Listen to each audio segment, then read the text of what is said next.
បាទជំរាបសួរពុកម៉ែបងប្អូនទាំងអស់គ្នាសម្រាប់នឹងភេសជ្ជៈប៉ាជូសឺបាទគឺជាភេសជ្ជៈដែលមានបាទរសជាតិផ្លែឈើស្រស់សុទ្ធពីធម្មជាតិតែម្ដងគឺគេយកបន្លែនិងផ្លែឈើយកមកមិចបញ្ចូលគ្នាកិនហើយច្រកក្នុងបាទកញ្ចប់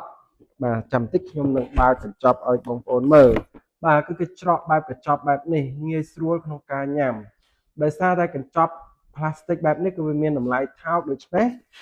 ការច្រកមកក៏យើងដាក់ភេសជ្ជៈទឹកភេសជ្ជៈមានចំណុះច្រើន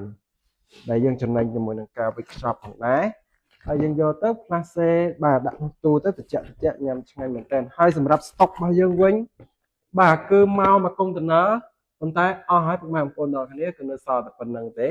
ហើយសម្រាប់ការវេចខ្ចប់គឺមានភាពងាយស្រួលមែនទែនបាទគឺយួរបែបនេះអាចធ្វើជាកាដូសម្រាប់ចាស់អ្នកជំងឺ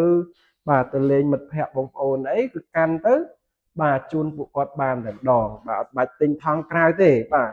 គឺងាយបាទស្អាតមែនទែនបាទយើងមានច្រើនរសជាតិបាទនេះគឺជារសជាតិ